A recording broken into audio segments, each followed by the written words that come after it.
More on this now from our Powerhouse Roundtable, joined by George Will, Donna Brazil. So two members of Congress, both from Texas, Louis Gohmert, Republican, Joaquin Castro, Democrat. And George, setting aside Donald Trump for a second, it does appear that there has been an intensity of activity in Iowa this year, particularly on the Republican side, even though we saw Claire McCaskill out there for Hillary this weekend, in part because this is so wide open in the GOP. Both parties will be nominating someone who's not president, so that does open it up a lot. The Democratic field looks, they have a weak bench, and I should think they'd be careful what they wish for if they wish to clear the field and have no competition. I think the last time they had an almost uncontested nomination was 56 with Adlai Stevenson. He probably would have been beaten anyway, but he certainly was beaten, and I think competition's good for parties. The Republican Party is going to get their fill of it. No question about that, but there does not appear to be all that much competition yet, understandably, with Hillary Clinton out there kind of freezing the field.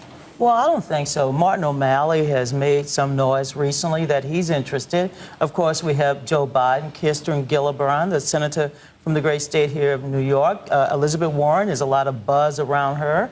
And, of course, Governor Cuomo here from New York, a lot of talk. And let me not forget Joe Biden, because he will call me this afternoon to remind me. So I do think while it's too early to handicap the race, there's no question if Hillary Clinton gets into the race, there will be a coronation of her, because there are so many Democrats who last time around supported her, who I think are anxious to see her back out there again. Congressman, I read somewhere this week that your brother, Julian Castro, mayor of San Antonio, heading to Iowa as well, and you might be accompanying him? Although he's not running for anything, so it's going to be fun. But yeah, he's headed out to the Harkins steak fry up there in September. So a lot of tilling of the ground. Congressman, let me bring this back to you, though, because it does seem that there's a brewing potential civil war inside the Republican Party. You heard Sarah Palin last night say she was on the side of Team Rand Paul versus Chris Christie. Well, I mean, there's a lot of competition out there.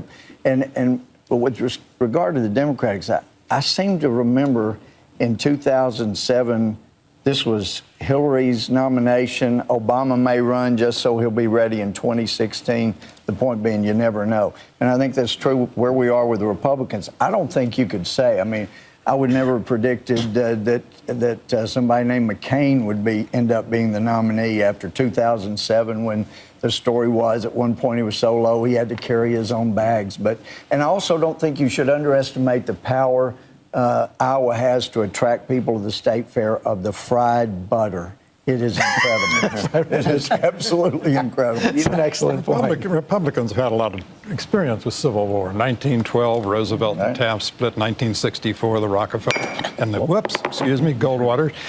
But what Republicans need to bear in mind is one number, and it's 242. There are 18 states, and the District of Columbia have voted Democratic in 6 consecutive elections back to 92. If a Democrat holds that base, that candidate spends the fall looking for 28 electoral votes. They got 242 in those states, and they'll find them.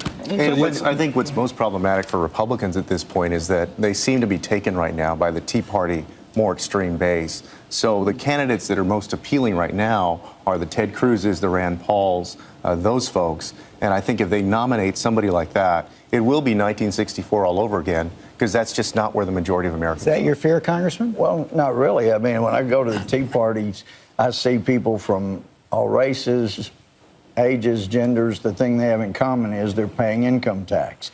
And I don't think you should rule out the District of Columbia voting for a Republican if we'll go ahead and pass my bill that ends the unfairness for the D.C. In their income tax. They don't have a full voting member of Congress. D.C. goes Republican. That will so get rid of their income tax, the Gohmert bill. The Pew survey says that 84% of Tea Party voters vote in primaries. They're intense, they're organized, and they come out to vote. And that's going to matter, particularly in Iowa, if you have a crowded Republican field. And Rand Paul starts with his father's constituency in a crowded field.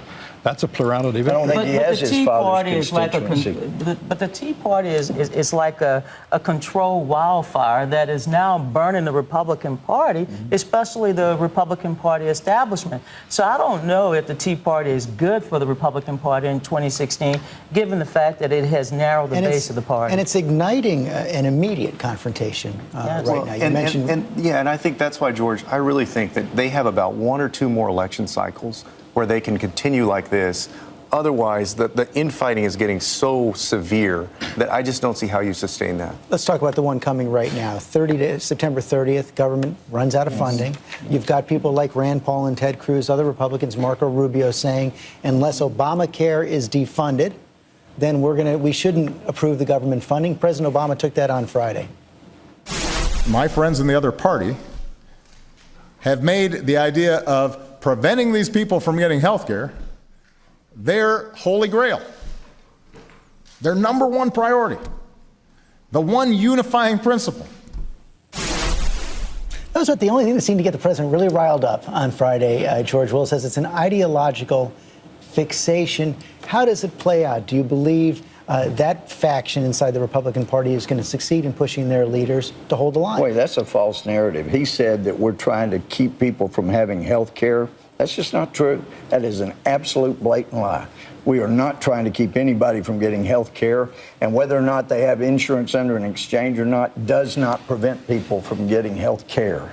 Want to take that on? Well, sure. The fact is you have millions and millions of Americans that can't afford health insurance. Obamacare is helping people get health insurance. Republicans have offered no other solutions or plans No, we at got this plenty point. of them, Joaquin. But You at know this that. point, Louis, it's just ideology.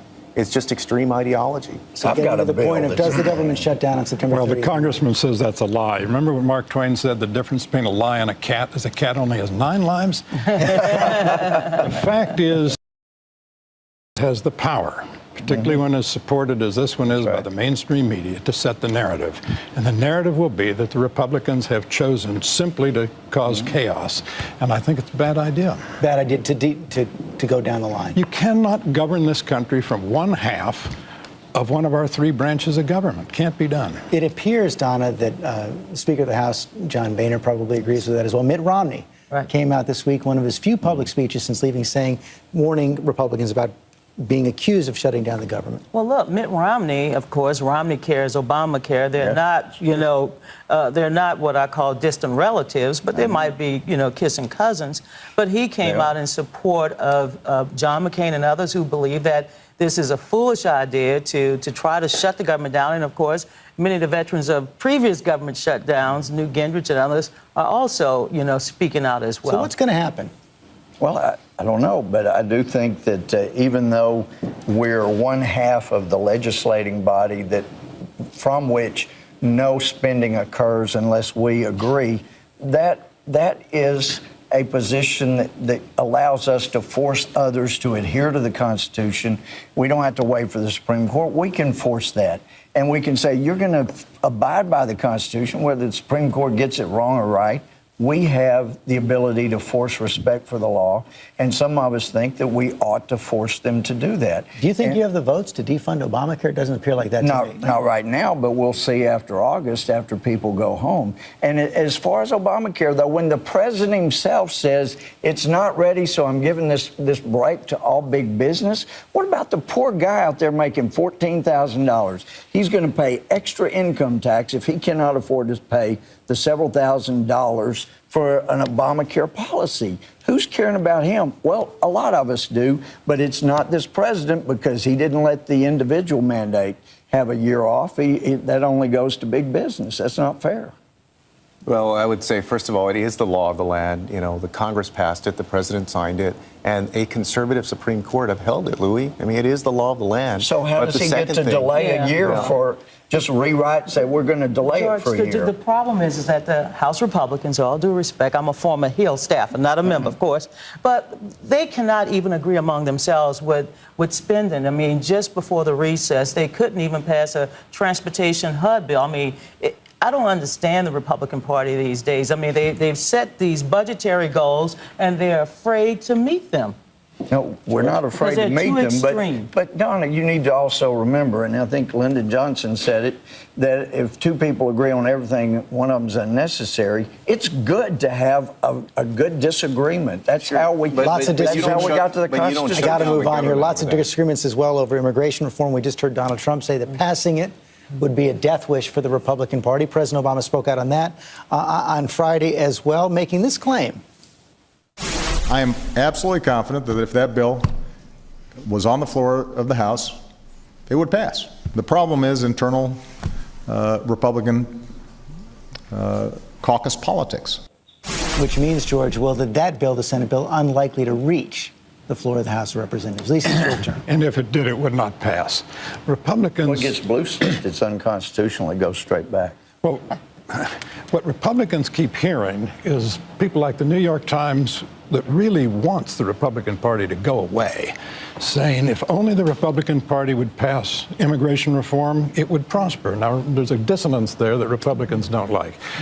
I think I'm much more sympathetic to immigration reform than most Republicans are, but how many of your members, probably none, face electoral defeat if they oppose immigration reform?